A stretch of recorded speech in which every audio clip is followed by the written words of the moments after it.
This is Democracy Now!, democracynow.org, The War and Peace Report. I'm Amy Goodman. We're broadcasting from Park City TV in Utah, home of the Sundance Film Festival, the largest festival for independent cinema in the United States.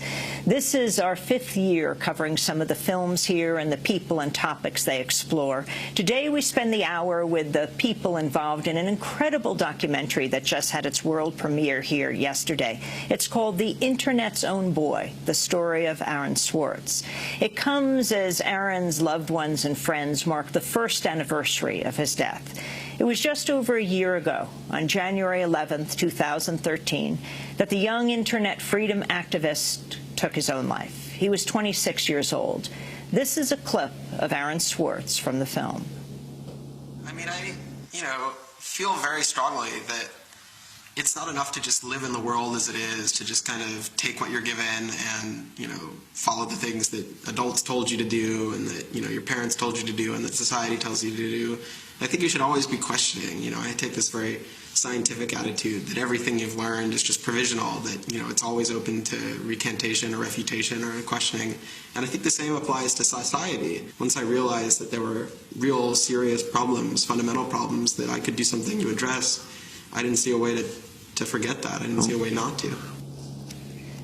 That was Aaron Swartz in his early 20s. By that time, Aaron was already an Internet legend. At the age of 14, Aaron helped develop RSS, really simple syndication, which changed how people get online content, allowing them to subscribe to different sources of information like blogs and podcasts. He also helped develop the Creative Commons alternative to copyright, which encourages authors and publishers to share content.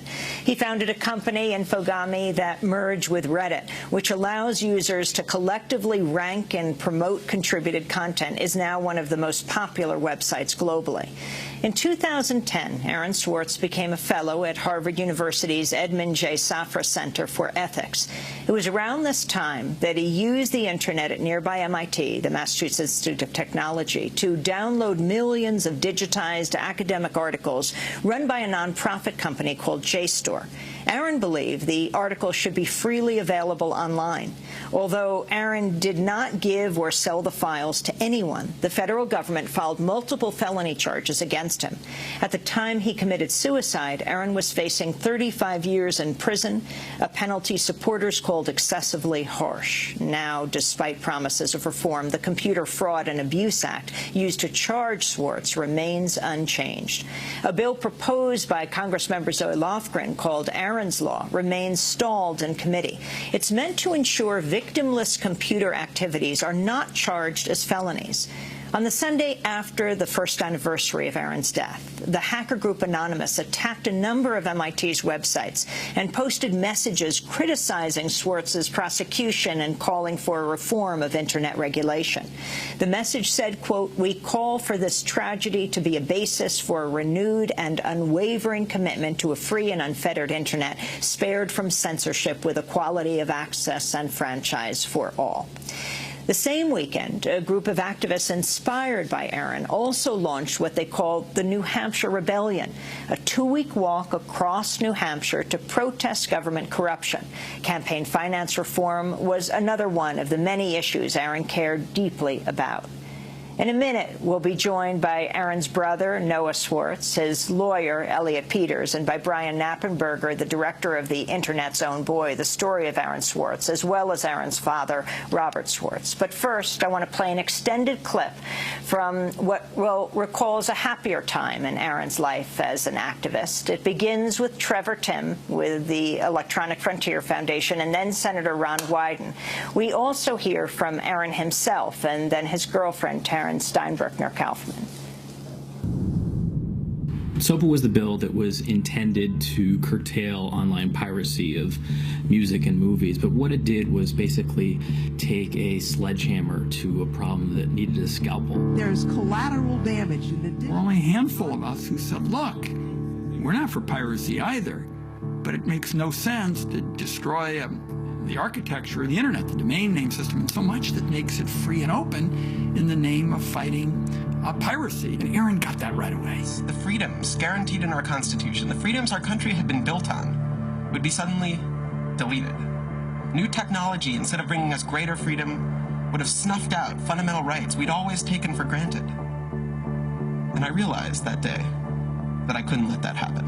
I don't think anybody really thought that SOPA could be beaten. I remember him just turning to me and being like, I think we might win this. Aaron was one of the most prominent people in a community of people who helped lead organizing around social justice issues at the federal level in this country. It was like Aaron had been striking a match and it was being blown out, striking another one was being blown out, and finally he'd managed to catch enough kindling that the flame actually caught, and then they turned into this roaring blaze. Wikipedia went black, Reddit went black, Craigslist went black, the phone lines on Capitol Hill flat out melted. Members of Congress started rushing to issue statements retracting their support for the bill that they were promoting just a couple days ago. And that was when, as hard as it was for me to believe, after all this, we had won. The thing that everyone said was impossible, that some of the biggest companies in the world had written off as kind of a pipe dream, had happened. We did it. We won.